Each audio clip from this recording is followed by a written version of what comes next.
یہ دو تین آیات پہلے سے ہے. اعوذ باللہ من الشیطان الرجیم.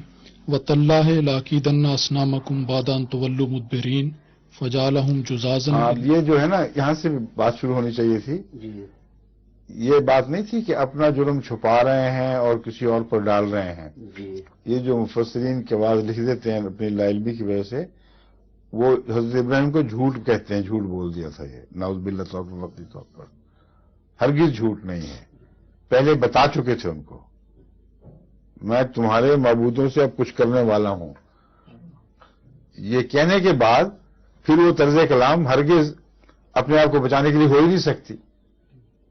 جو ایسا ڈرپوک تھا اور چھپ کر بات کرنے والا تھا اور کرنے کے بعد دوسروں پر الزام ڈالنے کا عادی ہو، وہ پہلے کیا کہ جایا کرتا ہے کہ خبردار اب تم سے کچھ ہونے والا ہے، دیکھنا میں تمہارے سے کیا کرتا ہوں. آگے وَتَاللَّهِ لَأَكِيدَنَّ أَصْنَامَكُمْ بَعْدَ أَن تُوَلُّوا مُدْبِرِينَ. خدا کی قسم میں تمہارے اصنام سے کوئی کچھ کرنے والا ہوں. جب تم چلے جاؤ گے تو پھر کروں گا، تمہارے پیچھے کروں گا، کروں گا ضرور، میں ہی کروں گا. فَجَعَلَهُمْ جُذَاذًا إِلَّا كَبِيرًا لَهُمْ لَعَلَّهُمْ إِلَيْهِ يَرْجِعُونَ. اس نے ٹکڑے ٹکڑے کر دیا ان کو سوائے بڑے کے. یہاں یہ فرمایا تاکہ اس کی طرف رجوع کریں، لیکن جب وہ آتے ہیں تو یہ نہیں فرمایا کہ اس سے پوچھو، یہ فرمایا ان سے پوچھو. پوچھیں نا، آگے چلیں آگے. ہاں قالوا من فعل هذا بآلهتنا إنه لمن الظالمين. قالوا سمعنا فتى يذكرهم يقال له إبراهيم. قالوا پتہ تھا، مشہور تھا جی ابراہیم نے کچھ کرنا ہے، کوئی چھپانے کی بات ہی نہیں تھی. آگے چلیں. قالوا فاتوا به على أعين الناس لعلهم يشهدون. قالوا أنت فعلت هذا بآلهتنا يا إبراهيم.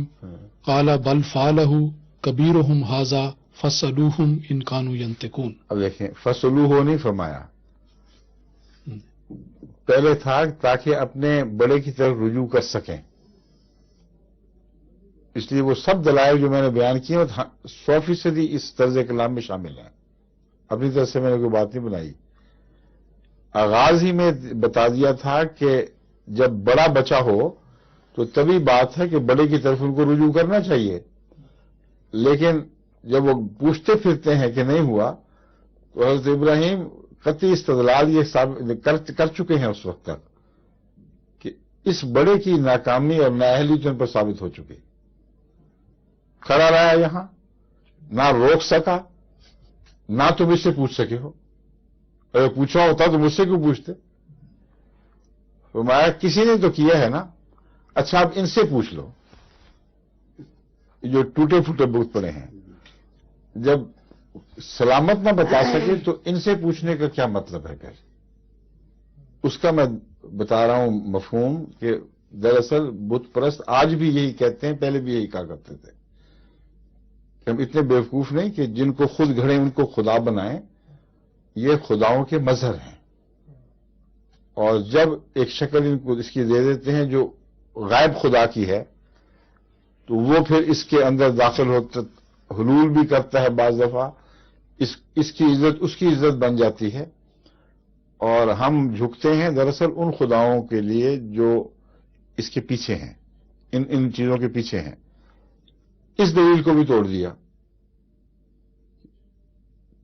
زندہ جو سلامت جو تھا، زندہ نہیں سلامت تو کچھ نہیں کر سکا تمہارا، اس کے ہوتے ہوئے تم میرے پاس آ رہے ہو، اس سے نہیں پوچھ رہے.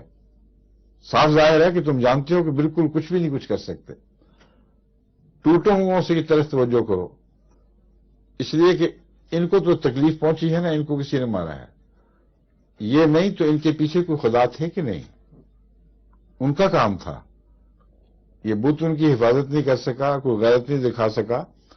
وہ جو تم کہتے ہو کہ ان کے پیچھے طاقتیں ہیں، وہی اب رد عمل دکھائیں. ان سے پوچھو. تو ان سے پوچھو سے مراد ان طاقتوں سے پوچھو جو اس سے پہلے ہیں. وہ بھی کچھ نہیں کر سکی، نہ روک سکی، نہ جواب دے سکتی ہیں. تب نکسوا علی رؤوسہم، فرجعوا الى انفسهم فقالوا انکم انتم الظالمون ثم نکسوا علی رؤوسہم. وہ الگ ہوئے ہیں آپس میں، اور بے ساختہ ان کی فطرت کی آواز اٹھی ہے. وہ بات سمجھ گئے حضرت ابراہیم علیہ السلام کی. انکم انتم الظالمون، تم ہی ہو جو ظلم کرنے والے ہو، ابراہیم کا کوئی ظلم نہیں ہے. بات کھل گئی ہم پر. ثم نکسوا علی رؤوسہم، پھر اپنے سرداروں کی طرف متوجہ ہوئے یا اپنے سر پھینک دیے اور بغلوں میں اپنے گریبان میں جھانکنے لگے. یہ مضمون ہے.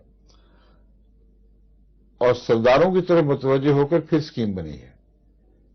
یا غور کرنے کے بعد انہوں نے کہا ہے کہ ہے تو سب دھوکہ ہی، مگر ہمارا تو سارا دین برباد ہو جائے گا، ساری روایتیں تباہ ہو جائیں گی، ساری قوم ہاتھ سے نکل جائے گی.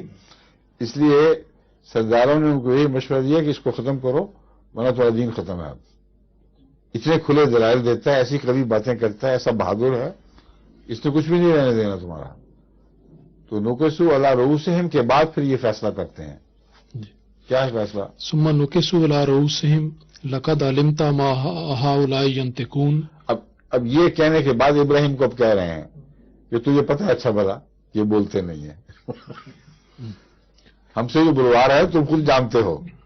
آگے قال افتعبدون من دون اللہ ما لا ينفعکم شیئا ولا یضرکم اف لکم ولما تعبدون من دون اللہ. نفع اس طرح نہیں پہنچا سکے کہ جو بڑا بت تھا وہ موجود رہا اور چھوٹوں کی حفاظت نہیں کر سکا، اور نقصان اس طرح نہیں پہنچا سکتے کہ ابراہیم ان کو توڑ دیتا ہے اور کوئی ضرر ابراہیم کو نہیں پہنچتا.